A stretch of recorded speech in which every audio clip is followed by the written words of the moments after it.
Welcome to richplanet.net. I'm Richard D. Hall, and this week's programme is about the history of ufology from the 1970s onwards. The 1970s saw turmoil in American politics with the Watergate affair and revelations of the CIA involvement in drug trafficking, mind control experiments and dubious sexual practices. If you already mistrusted the American government before then, you would certainly mistrust it now. Alien abduction rumours continued to grow, and another disturbing phenomenon came to light, that of animal mutilation. Thousands of bizarre animal deaths were reported throughout the United States and other parts of the world throughout the 1970s.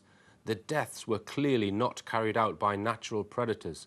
The injuries showed surgical precision, and witnesses claimed to have seen bright orange glowing craft, and some even witnessed cattle being beamed up into crafts. The Travis Walton case of 1975 was an incredible tale of how a young lumberjack went missing for 5 days after being hit by a beam of light from a UFO witnessed by all of his crewmates. Another prominent UFO case took place in Iranian airspace in 1976, when 2 fighter jets pursued a massive glowing unidentified object only to suffer complete instrumentation failure. We can't have a programme about the history of ufology without mentioning the distinguished ufologist Stanton Friedman. I've been fortunate enough to meet Stanton Friedman on a couple of occasions when I've been doing lectures, and he's been on the same event, and I've talked to him at length, and he is an extremely important figure for the last 30 years. Absolutely certain that UFOs are real in terms of an extraterrestrial explanation, and he is a superb speaker, one of the best lecturers on the subject.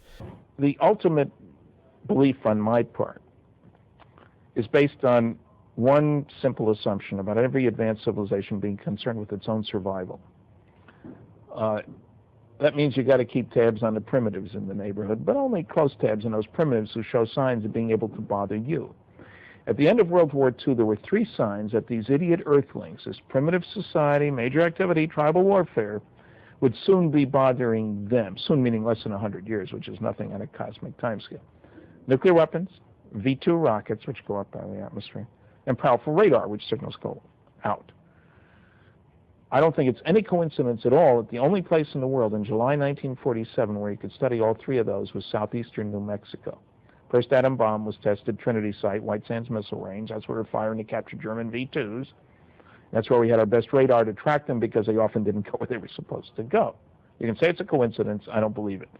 I think, in other words, that their primary reason for being here is to make sure we don't go out there until we get our act together. If you were an alien, would you want earthlings out there? I mean, World War II, we killed 50 million of our own kind. We destroyed 1,700 cities. Have we improved? Well, today, 30,000 children died needlessly of preventable disease and starvation. For me, he holds arguably some of the best viewpoints as to why there is a cover-up, and I sort of take that, what he says, on board, and if you want, I'll clarify what his position is. He has always believed that when people say, well, why is it covered up? His main reason, one of many, but his principal reason is it's the loss of power. And effectively it's the loss of power to the American military machine, government machine. So many trillions of dollars are tied up in armaments contracts. Are they really going to admit that UFOs exist, can be invisible when they want to be invisible? We have no methods to conduct their impunity of coming into our airspace. They're really going to admit that? Because if they did admit that, then all the armaments contracts wouldn't be worth the paper they're written on, and therefore America would not have that military power that they have now over the terrestrial world. The 1980s saw a new type of UFO emerge in the Hudson Valley near New York. Huge black triangular craft were witnessed by thousands of people slowly traversing across the landscape. Since then, hundreds of cases have been reported all over the world. Expert on black triangles, Omar Fowler explains some of their characteristics. It wasn't until late 1989 that a tremendous flap started over Belgium. I've discussed this with the Belgium UFO group, SOBEPS, at some length, and they have photographs and video of these craft flying over Belgium. There was such a tremendous activity at the time that the Belgian Air Force were scrambling F-16 fighters trying to intercept them. They were occasionally picking them up on radar. The F-16 fighters actually closed in on them, and the radar from the cockpit radar has been shown on television before now, showing as they closed to intercept these triangles, suddenly, whoosh, at several thousand miles an hour, they're gone. If there had been any humans inside, they would have been flattened against the craft. The most famous UK UFO case took place in 1980 in Rendlesham Forest, where a bright yellow glowing pyramid-shaped craft landed on the forest floor near Bentwaters Woodbridge RAF base. Detective Constable Gary Heseltine has painstakingly researched this case with the full cooperation of Charles Holt, who was the American officer in charge of the base at the time. In UFO historical terms, history-wise, it's probably regarded as the second most significant case after Roswell. Most people have heard of the 1947 Roswell case. It was made into an American TV film. I would argue that the Rendlesham Forest case is actually a much better case, not least that it's more recent, that all the witnesses, or principally all the witnesses, were military, that there was physical evidence, there was multiple sightings on different nights, and we know from many of the people involved that there was an element of interference in terms of many of the airmen who had witnessed things were interrogated. One of the men you mentioned, Jim Peniston, is a key player on the first night of the events, where he went out with two other airmen, John Burroughs and Edward Gabanza, having followed a report that there were lights seen approximately 300 metres away from the base perimeter at the east gate at Woodbridge. And they went off down a logging road and eventually went into the forest, and they eventually see an object, and they're following this object low through the trees as it meanders through the trees. Eventually just two of the men go forward, Burroughs and Peniston, where they come to a small clearing, and the object is on the ground.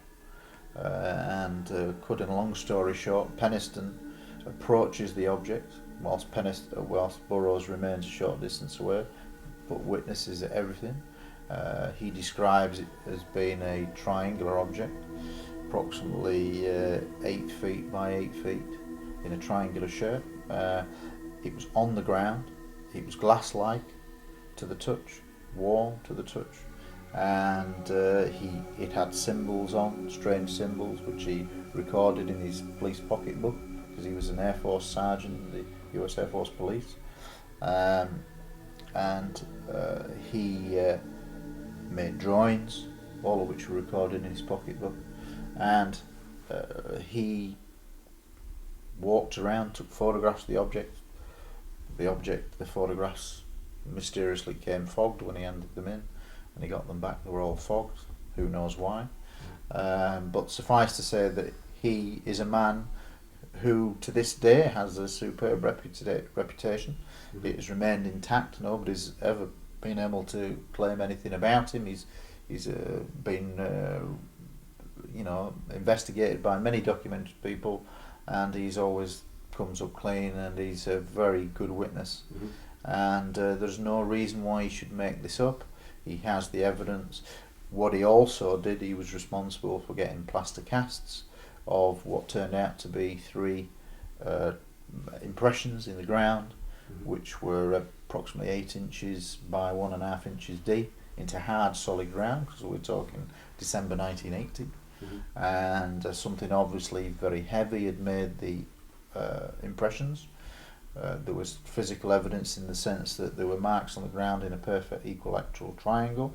He's one of the few people that's ever claimed to have got that close to a UFO and actually touched it, and he's a credible witness. So when the object did raise, it rose slowly in the air, total silence, made no noise, lights were emitted from within inside, and then took off at great acceleration, which is a classic UFO characteristic. The craft was seemingly examining the huge quantity of nuclear weapons being stored at the Bentwaters base at the time. There are many more instances of UFOs examining nuclear storage sites, surveying the Earth's weapons capacity.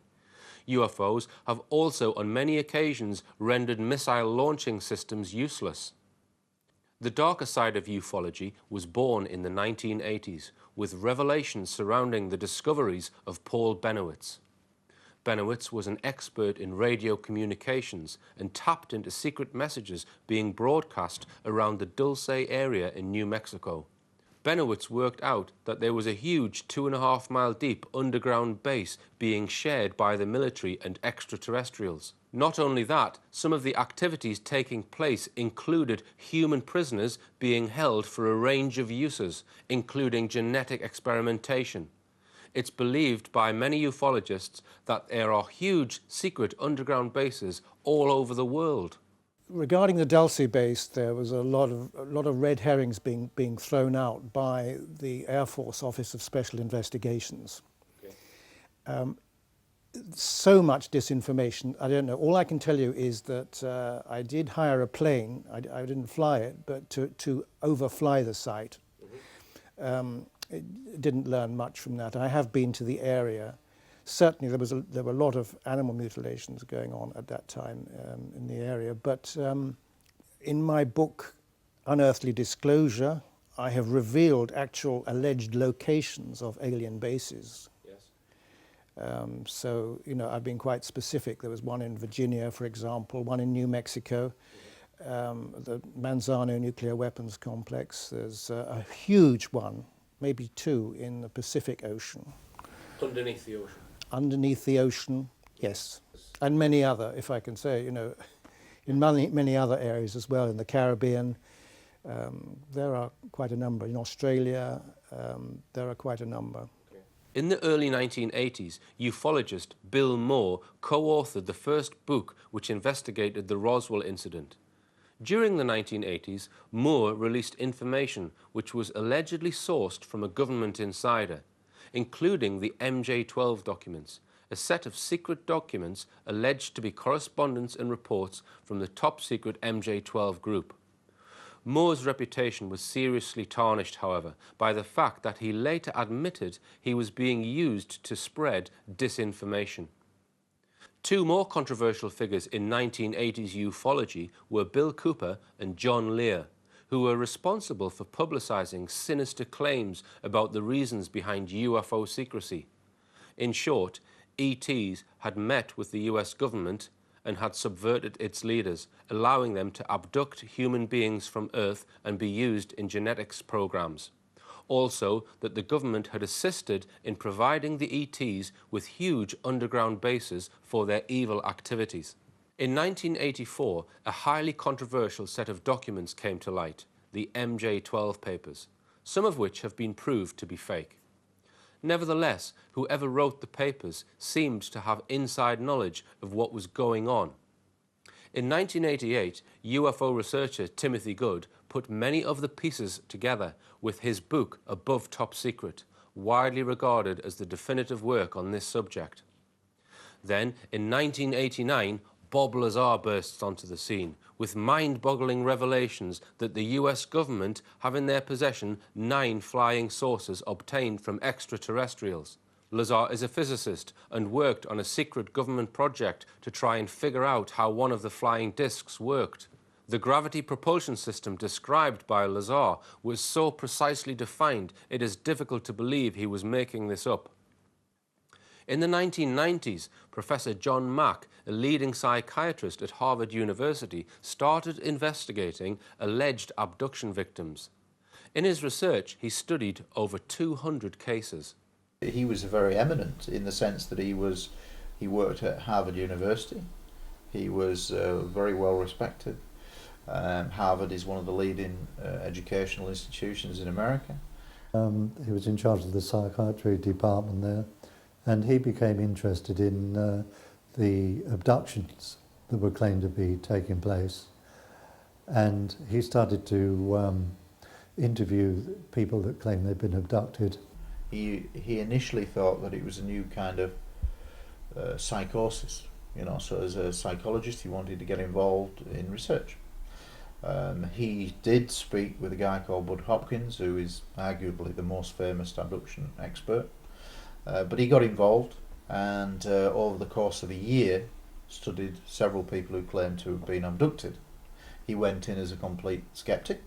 And after intensive study of the subject, he virtually came out, much to the dismay of Harvard University, and said, yes, these abductions are taking place, and humans are being taken into spacecraft and being medically examined and interfered with, etc. And all the people that he dealt with did not exhibit any of the known tendencies for, you know, they can easily imagine things, that type of thing. When he came out with that and said, well, actually, people are describing real events, this then added scientific credibility to what was something that was regarded probably as Mickey Mouse by mainstream science. It caused him enormous problems because Harvard, the pressures at Harvard, he was a bit shunned initially, and his job was on the line. Professor Mack was killed in a tragic accident in 2004. Although his family did not believe there was grounds for suspicion, it seems quite bizarre that someone of such intelligence would die in such a way. He'd written 2 books. He stuck to his guns. He was over in England. I think he might have even been in Oxford on a UK tour, doing lectures, and he was knocked over by a drunk driver and killed, which was a very tragic end to a very eminent scientist. But in the mid-1990s, a video was smuggled out from the secret Naval Intelligence underground facility at S4 in Nevada. The video depicts an actual alien sitting in a bio-containment area. Many believe this footage to be genuine. The alien shown here has respiratory difficulty due to the environment. In this clip, we see medical staff arrive to aid the stressed alien.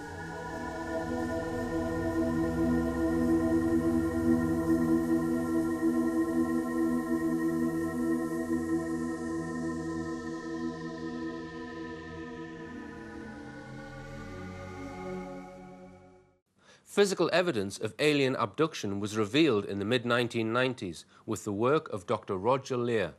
Leir has removed tiny implants from patients' bodies believed to have been put there by ETs. I've been, again, lucky enough to meet Roger Leir a couple of times when doing lectures, and he's a very good speaker. He's a podiatrist, so he's basically a doctor of the feet. That's what he's specialist. But he became fascinated in the abduction phenomena, and someone approached him and said, look, I've got this foreign object inside, I'm sure I've got something, and they said that I'm sure it's something to do with ET and abductions.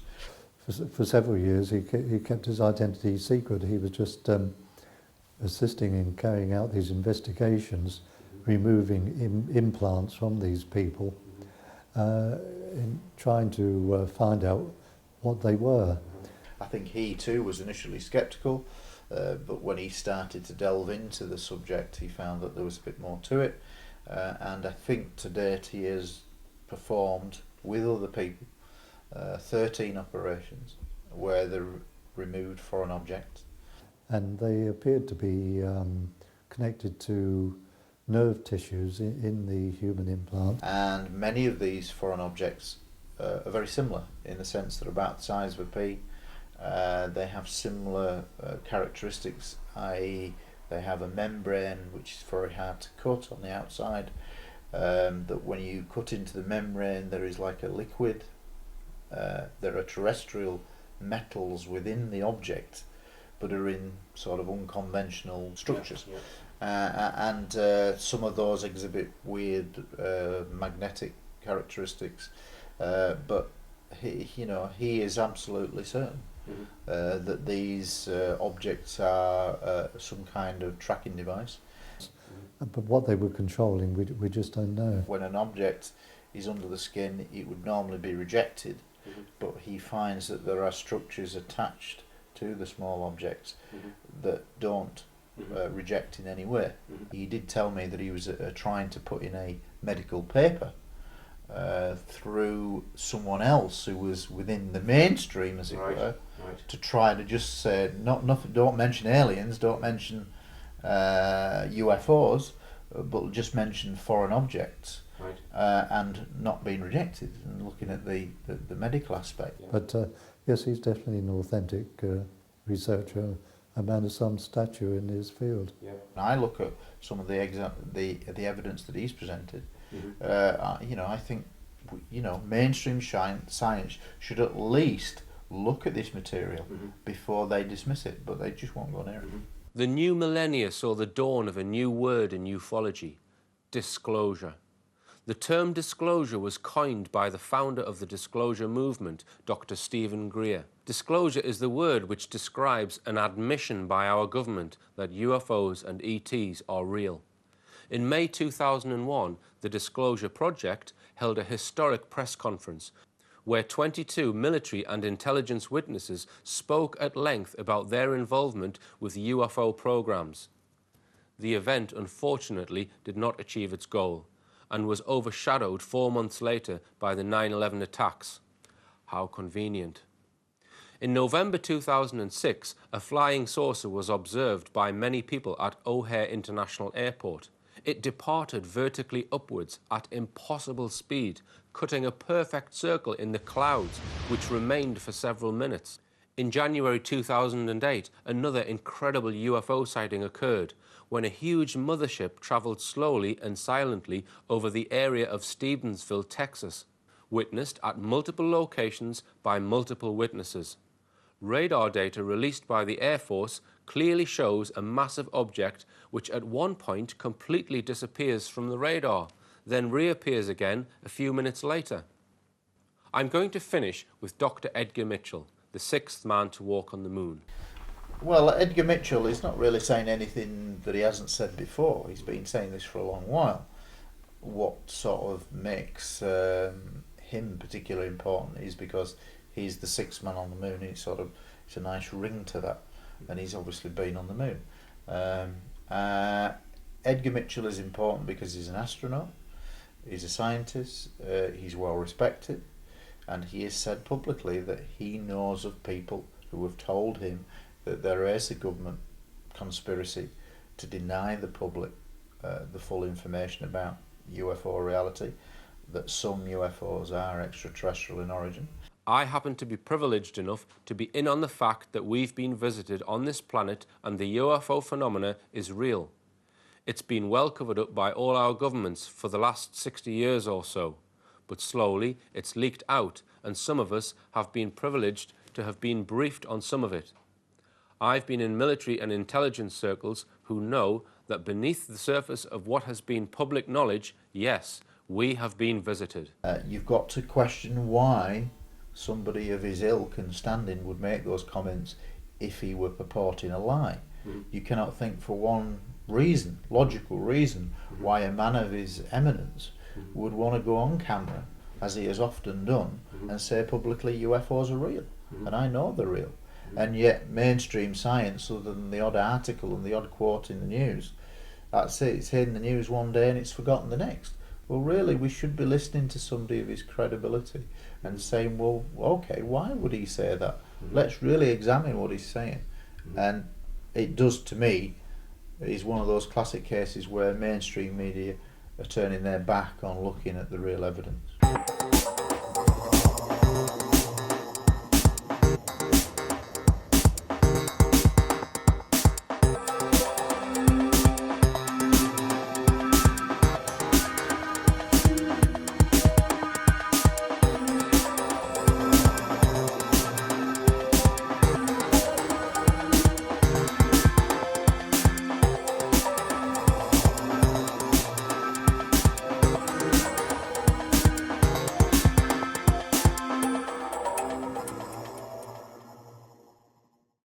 Over the coming months, I will be speaking at various venues throughout the UK, including St Anne's and Newcastle upon Tyne. For details on future events, please log on to richplanet.net. You can also find details of my book, Aliens Before Gentlemen, and a selection of richplanet.net DVDs.